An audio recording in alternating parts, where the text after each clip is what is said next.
जय श्री राम। मैं कृष्णा कोटलिया स्वागत करता हूं आपका मेरे YouTube चैनल पर। मेरे YouTube चैनल पर आपको मिलेगी फाइनेंस से जुड़ी हर एक जानकारी। वीडियोस को लाइक, कमेंट और शेयर करें। चैनल को सब्सक्राइब करें और नोटिफिकेशन को ऑल पर सेट करें, जिससे कि मेरे सभी नोटिफिकेशन आपको मिलते रहें। बात करते हैं पेंशन योजना की। पेंशन के लिए हमेशा लोगों में एक जानकारी का अभाव रहता है कि वो कुछ ऐसा प्रबंध नहीं करते, पैसा होने के बाद भी कुछ ऐसा प्रबंध नहीं करते कि अपने रिटायरमेंट की एज में उन्हें रेगुलर इनकम मिल सके। तो उस पर आज हम बात करेंगे। पेंशन सिर्फ एक चंद हज़ार रुपये नहीं होती, बल्कि एक चादर होती है बुढ़ापे की, जिससे वो अपनी इज्जत को ढकता है एक रिटायर्ड आदमी, ताकि उसके बच्चे उसे बोझ न समझें। अभी हाल ही में बिजनेस न्यूज़ में छपी एक रिपोर्ट के मुताबिक the Indian senior citizens dying rich but not living rich, मतलब कि वो अमीरी में मर रहे हैं लेकिन अमीरी में जी नहीं रहे हैं। अमीर होने के बावजूद कोई ऐसा उन्होंने प्रबंध नहीं किया है, तो इसलिए वो अमीरी जी नहीं पा रहे हैं अपनी, कुछ ऐसा उन्होंने प्रबंध न करने के कारण।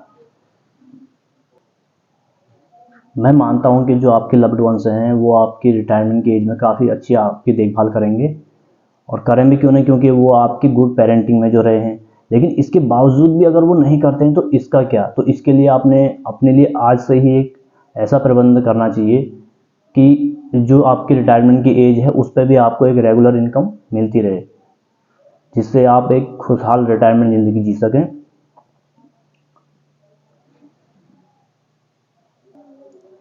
यदि आप एनपीएस में निवेश करते हैं तो आपको ये जानना जरूरी होगा कि एनपीएस में जो है आपका जमा कुल कोष है, उसमें से आप 40% से अपने लिए एक पेंशन उत्पाद खरीद सकते हैं, और बाकी की जो शेष रकम है वो निकाल ली जाती है। और वहीं यदि आप ईपीएफओ के अंतर्गत आते हैं या आपका आय का एक हिस्सा आपके पीएफ में जा रहा है, तो उसके बाद भी आपने एक पेंशन योजना जरूर लेनी चाहिए। आप बात करते हैं आप कोई प्राइवेट सेक्टर में हो या गवर्नमेंट सेक्टर में, अपने लिए एक पेंशन का प्रोविज़न जरूर करें। गवर्नमेंट सेक्टर की बात कर लेते हैं। आजकल कई विभाग ऐसे हैं जहां पर पेंशन का प्रावधान अभी नहीं है, तो इसलिए अपने लिए ऐसी योजना जरूर बनाएं कि आपको 60 से एक निश्चित आय मिले। जैसे आप वर्किंग टाइम में जिस तरह की लाइफस्टाइल आप जी रहे हैं, वही आप रिटायरमेंट के बाद भी उसी तरह की लाइफस्टाइल को मेंटेन कर सकें। इसलिए ऐसा प्रबंध आज ही से करें जिस समय आप वर्किंग हैं। एक एग्जाम्पल से हम एक एलआईसी की एक शानदार स्कीम जो पेंशन के लिए है, एक एग्जाम्पल की तरह हम समझेंगे। मान के चलिए 35 वर्ष का कोई व्यक्ति इस समय है और वो अपने लिए 25 साल के लिए प्रबंध करता है, कि यानी कि 25 की एज और 35 अभी एज है, 25 का टाइम है, तो 60 की एज से उसे एक पेंशन अमाउंट मिले, रेगुलर मिले, गारंटेड मिले।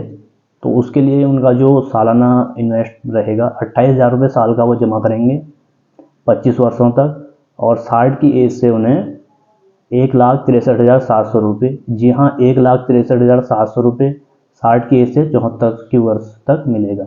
और जो जमा करने का जो 25 वर्ष थे, उस दौरान उनका 25 साल का जो समय है, उस दौरान उनका 7 लाख का रिस्क कवरेज भी रहेगा, यानी कि कोई जोखिम कवर अगर बीच में कोई बात आती है तो उसके लिए 7 लाख का उनके लिए इंश्योरेंस भी रहेगा। तो इस तरीके से अपने लिए एक पेंशन की योजना बनाएं, जिससे आप एक खुशहाल रिटायरमेंट ज़िंदगी जी सकते हैं। धन्यवाद।